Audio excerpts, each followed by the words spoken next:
great expectation. Here we They go. got to come on, so that when you see us rolling off, I don't want to be elementary here, but when you see us rolling off of some of our great names of guys that have been here 10 years, 9 years, and what have you, boy, they've got to be coming with some young guys behind them that if they get a chance, they'll go. And to me, that's what you're seeing here, if I may state the obvious for you. And we got to have some of these guys be special as we think they might be here. But this is the way you got to roll this thing, and got to watch. Got to watch the temptation to, with some of the issues, we get real heavy. The one great thing about all these young guys is availability. They're available. Now, they may not be ready talent-wise, but they're available. They don't have down times, the injuries that you have later on. So these are all pluses. I guess some of this. Because we're all in on these young guys that are available. The overall thought of how we get better, how we go forward, and hopefully continue, in my mind, real success in the regular season, and while addressing how to get better in the playoffs. David Moore of Dallas Morning News. A couple of questions. The second would be for Mike, but the first one's for Jerry or Stephen. You mentioned not addressing running back in this draft. Can you talk a little bit more about? Yeah, give me a plan. Why you chose to, or why you weren't able to address running back, especially on the third down? You know, I think a lot of times there's always a question mark. Will you really stick to your board? And it just felt like every time it definitely seemed like they situation was stuck there, to their board. You know, for all us the to fans make were a saying, pick "Well, you need this. and do the right well, thing." you need that." It wasn't at running But they back. fixed I the like running that. back. I They like fixed that. the offensive okay, our line. picks coming. But I mean, it's good that they 10 stuck to their picks, board. 8 picks, 5 picks away.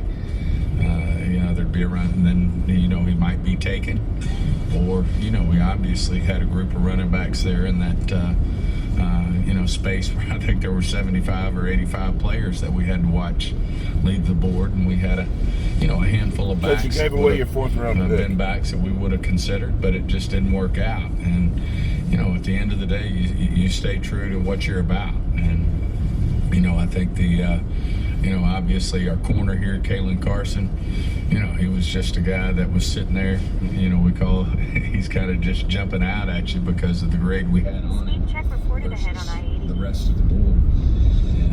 And you just have to jump on a guy like that. And that was the right thing for us to do at the time. And we'll have opportunities throughout to address this running back situation, and I feel like we'll get that done.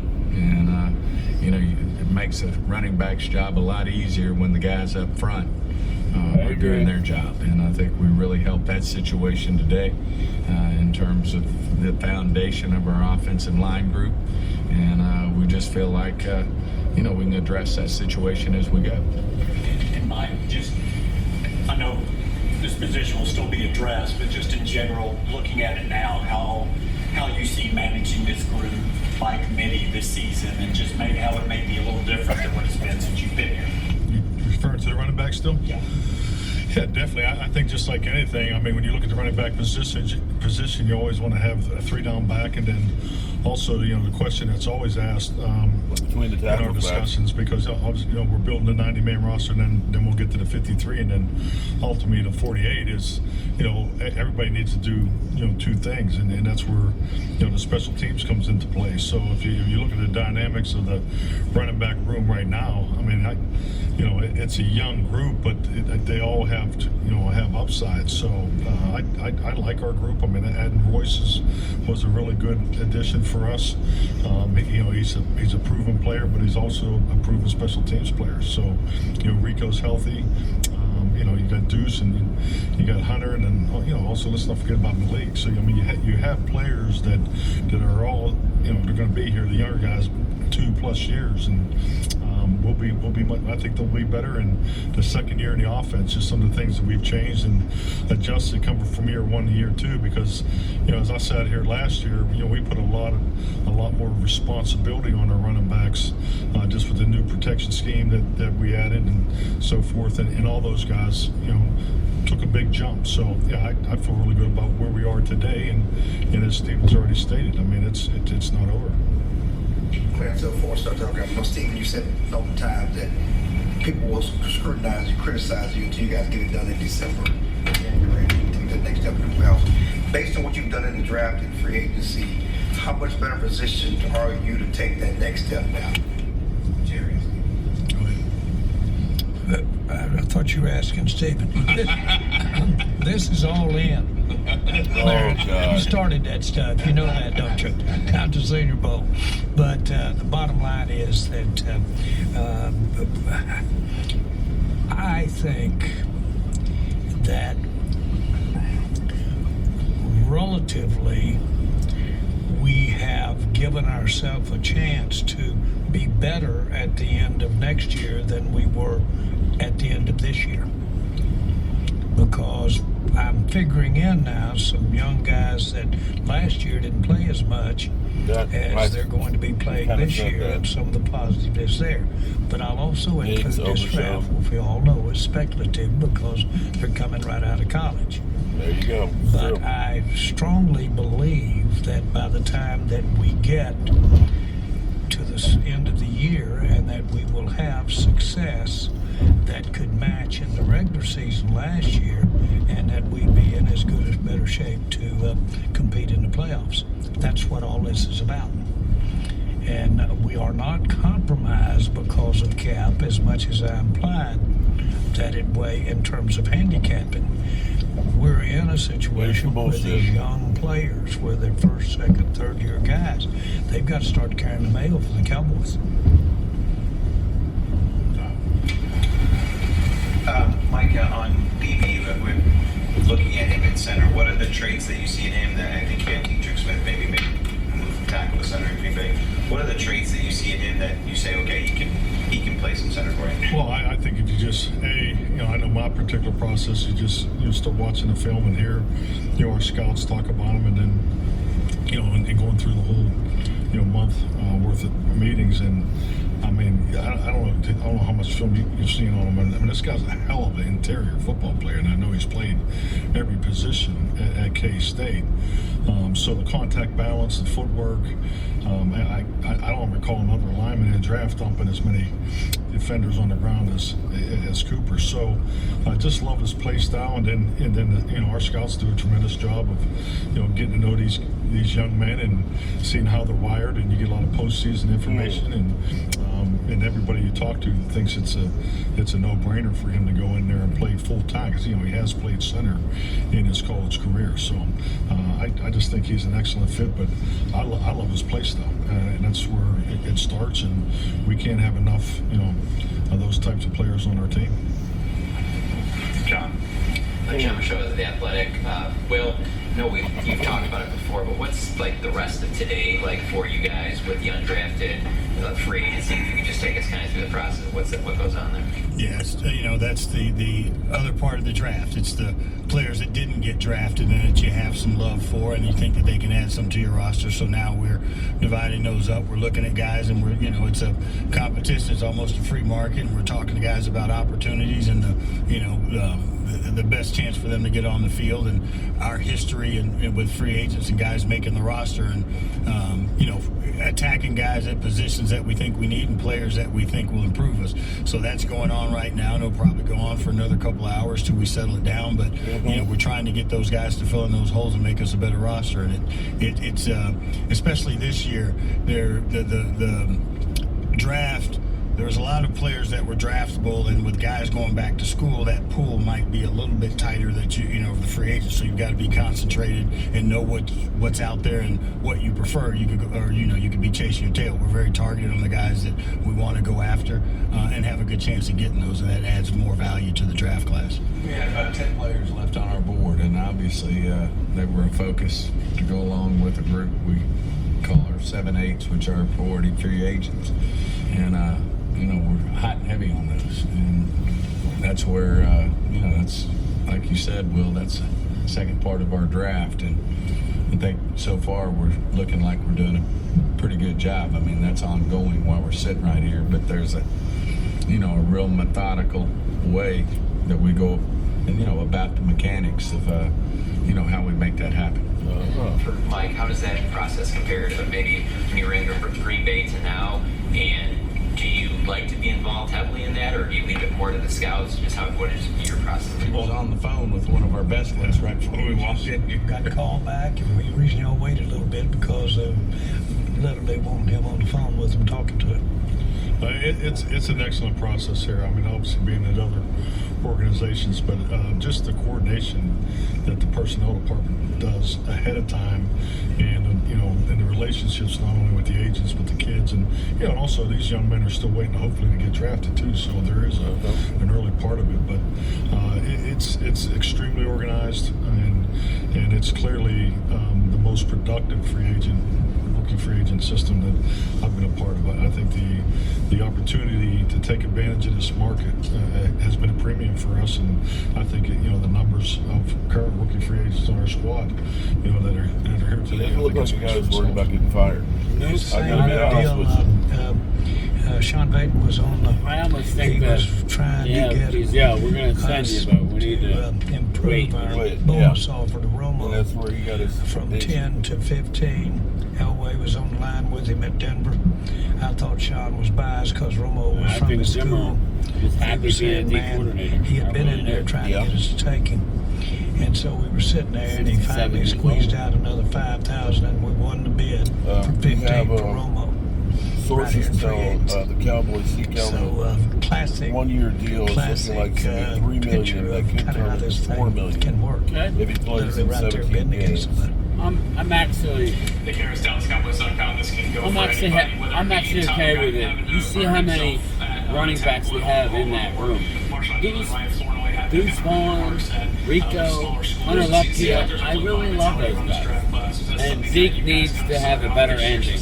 So I'm good with that. Okay, and per Skywalker's deal, it sounds like the Cowboys are negotiating with veteran players as we speak. Also, too, the young tight end that they've signed right now, Breven Span Ford, is 6'6", 260 pounds, with a large catch radius. Wow. Dynamic inline option, 6 feet for an opportunity in 2024. So we've gotten Stephen Jones saying, of course, before I started recording, that player acquisition is a 365-day job. Acquisition, but actually finishing the deal, that must be 10 days a year. So we're going to listen to a little more of this before we end this. Yeah. Inject into the ethos of the team. Ethos. Saturday, so you sure you mentioned Trey Lance earlier. He's literally watching us on his phone. What the hell's wrong with you? The hell of a supporter. There we go. I appreciate it. You going to hit the like button too?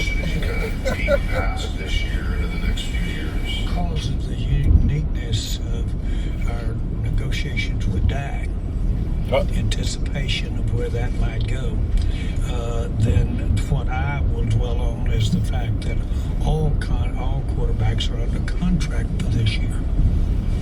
Now that's a pretty good spot to be in too. And so seriously, I'm not trying to be cute. So you think about that. Now obviously we have to think around the corner about future years. But right now, that whole position's under contract, and the more you want to look around the corner or step up for the future, the more things that you have to guess on what it's going to be next year and the next year and the next year. So all of that's in consideration. But I will tell you, as I said the other night, I don't want to be just because there's not a reported communication, that doesn't mean anything at all. That's a constant around here as far as assessing, that would have been doodling, that would have been talking to yourself. that's going on constantly, that we can get it to where it's not a question mark. Did you get all that? House One News. This is Mike. Jerry had mentioned the draft class last year and how they have to have the impact. Can you expound on that a little bit about how important last year's class will be going this year? Because you always talk about making the second year jump guys. Absolutely. I think our history speaks to that.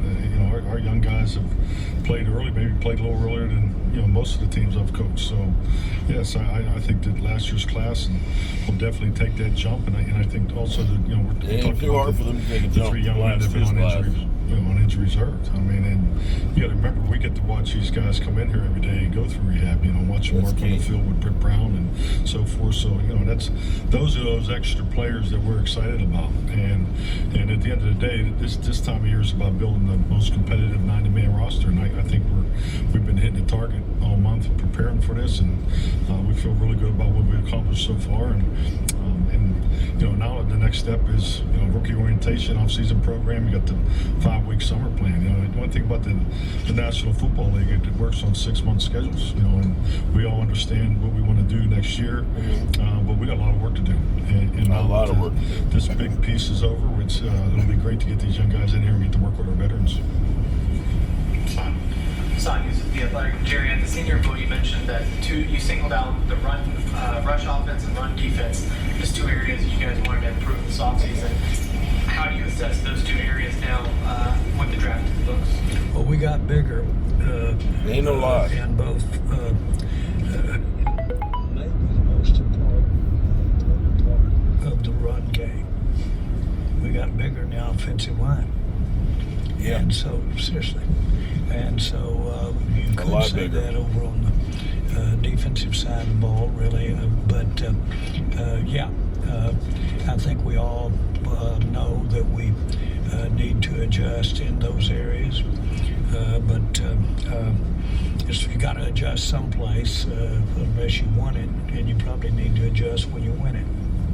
So we do want to have more big boys up front. And Will, you mentioned Justin Rogers, but defensive tackle, is there more? Is it Mazi Smith taking the next step? I mean, how do you guys see defensive tackle, and what were you guys looking at the draft in terms of addressing that? I'll let Mike do that one on it, but I can speak to you from 1,000 feet up or 5,000 feet up. Yeah, Mazi's got to do a lot better than he did last year, and I think he certainly will. Wow.